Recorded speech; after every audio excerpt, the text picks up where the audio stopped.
Shalom, shalom, shalom, my brothers and sisters of the nation of Israel, the so-called blacks, Hispanics, and Native American Indians, the Israelites that the Bible speaks. So, welcome to another episode of Hidden Gems. I'm your brother Ananias for A.O.I, the Awakening of Israel. And we want to give our honor, glory, and praise to Yahweh by Hashem Yahweh Shah for the abundance of all things. And I appreciate you, brothers and sisters, tuning in as always.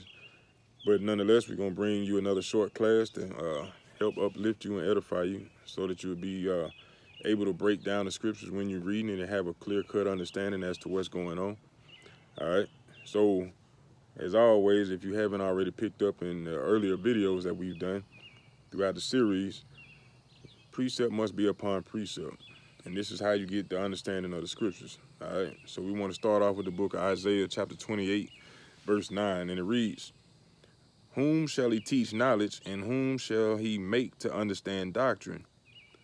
Them that are weaned from the milk and drawn from the breast." So this is going into who will the Most High break down the understanding of the Bible to. It said those that are weaned from the milk and from the breast. All right. Verse 10, it reads, "For precept must be upon precept, precept upon precept, line upon line, line upon line, here a little and there a little." So that's meaning you will have to go to different places or different parts throughout the Bible to be able to get an understanding to what is going on. You know what I'm saying? And if you watched any of the previous videos of the hidden gems, then you'll understand exactly what I'm talking about. Where you will have to go possibly in the Old Testament and then find the answer in the New Testament, or vice versa. But as the scripture states, this is how you break down the understanding of the Bible. You have to go precept upon precept. You can't just read it like a fairy tale or a novel. You know, it's not written like that. It's a book of mystery. But nonetheless, today's class is going to be going into naked or nakedness. Is it all about nudity, being in the nude? Well, let's find out, you know, because what most folks will read, especially like in Genesis, when they were naked in the garden, or they were naked so they sewed leaves together to cover themselves. We read that and think that they were just butt naked walking around and sewed clothes on to cover themselves when they ate off the apple tree, so to speak. But due to that confusion and stumbling block, we're going to break it down nonetheless to give our brothers and sisters an understanding. So from there, let's go to the book of Job right quick. Book of Job, chapter 11, verse 6, just to show you that the things that the Most High speak, they got double and triple meanings. So you can't just read something off of your understanding, you know. And this is the book of Job, chapter 11, verse 6, and it reads, "And that he will show thee the secrets of wisdom, that they are double to that which is. Know therefore that God exacteth of thee less than thine iniquity deserving." So we read that verse and we get an understanding where the Most High is letting us know that the scriptures have two and threefold. 2 and 3 meanings is what I'm saying. So when we read certain things in the scriptures, we can't go off of what we have been taught or what we learned. We have to dive deep to get the understanding. Or we got to go precept upon precept. All right, for an example, let's go to Genesis chapter 3. All right.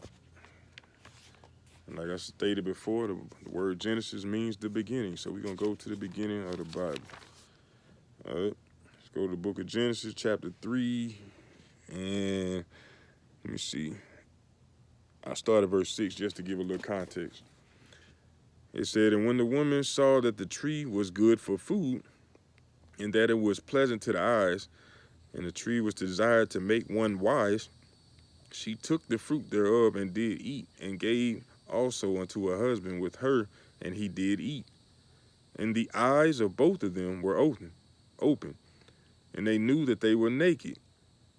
And they sewed fig leaves together and made themselves aprons." You see that? So a lot of people would read that and automatically assume that Adam and Eve were standing in the garden butt naked. And when they ate the tree, all of a sudden their mind went off, "I'm naked, I'm butt naked, I'm in the nude right now." Is that really what was going on? Think about that. Now this was Adam This was a brother who was able to sit there and name all the animals, give names to everything, but he didn't know that he didn't have clothes on. Think about that. And don't even forget about all the other things that surround this story. Like everybody think that they were talking to a serpent or a snake, or that she ate an apple. None of that is written in here.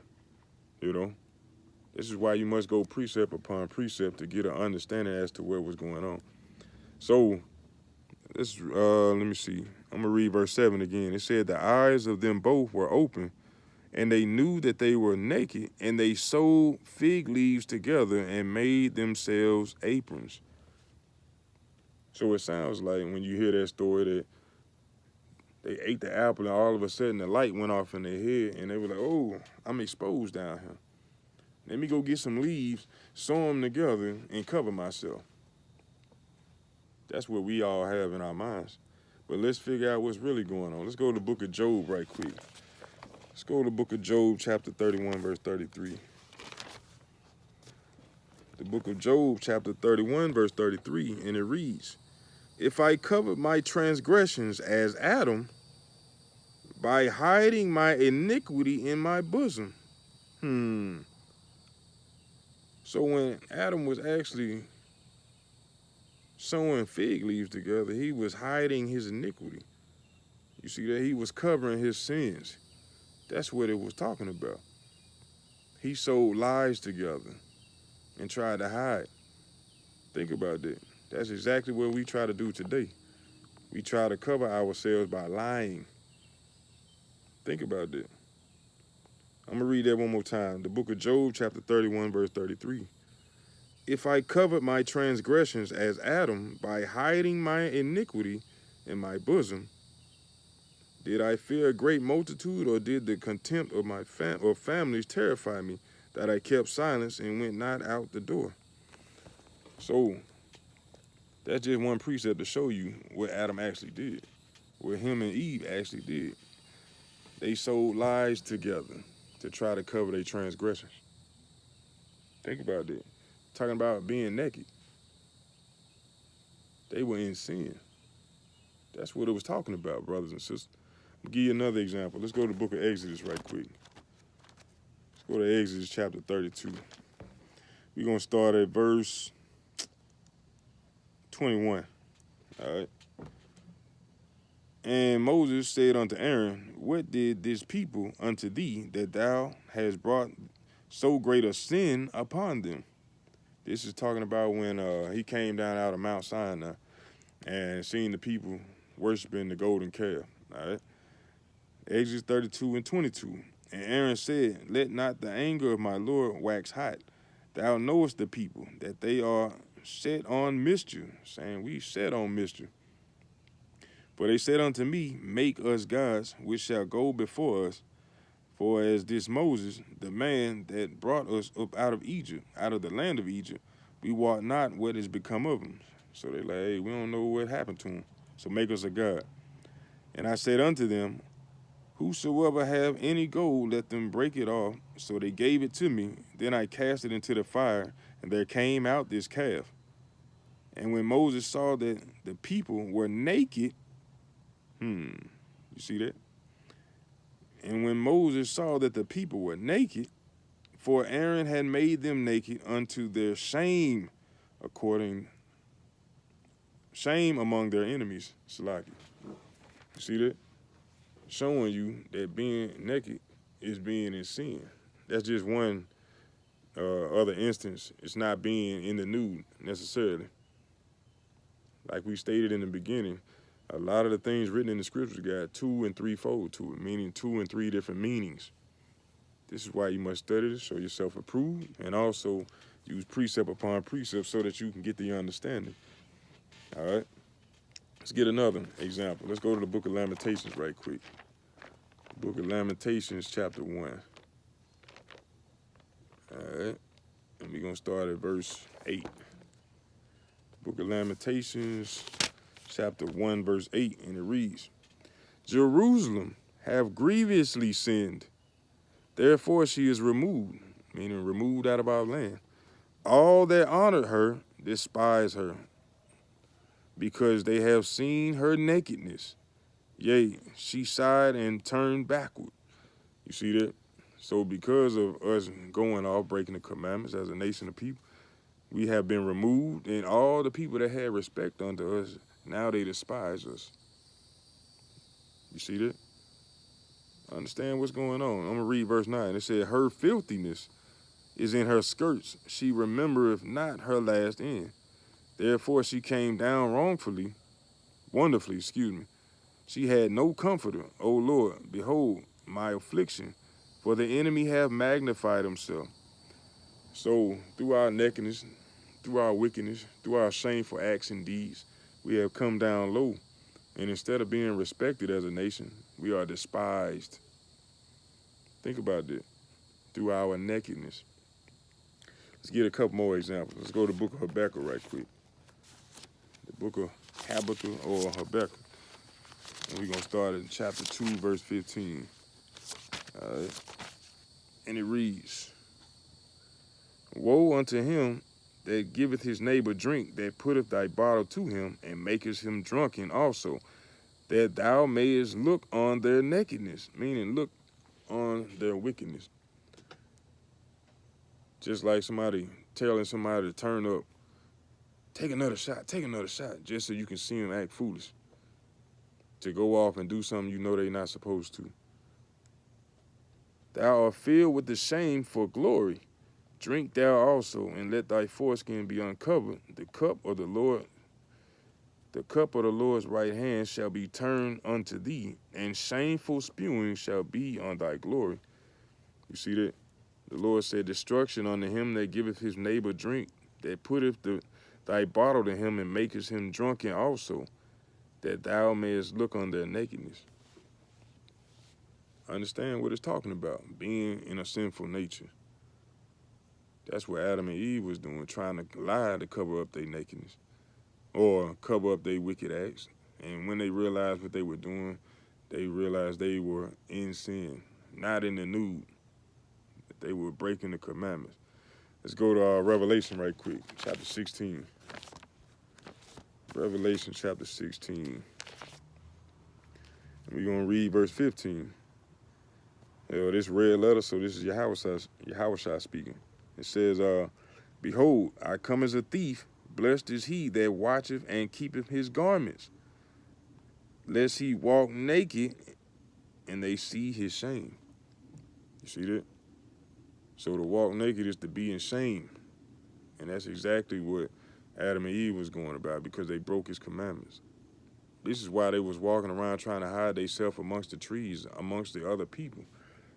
Just like a lot of our brothers and sisters do when they see the Israelites on the corner, or when they see us on the highways and byways calling out their sins. They try to blend in amongst the other trees, amongst the other nations, so that they can't hear the words of the Lord, or try to hide themselves from the words of the Lord.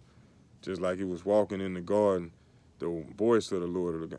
This is what we doing on the highways and byways. We speaking the voice of the Most High, calling out the sins as is commanded of us to do in Isaiah chapter 58. But our brothers and sisters try to hide their nakedness by moving and blending in with the other trees, trying to avoid us. Understand that. All right. Let me go to Job chapter 29 and 14. Job 29 and 14. And it reads,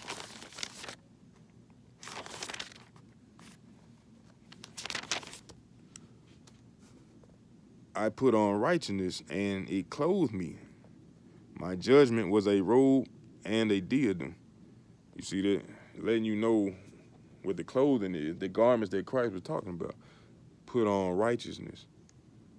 Understand that. All right, Revelation 19:8.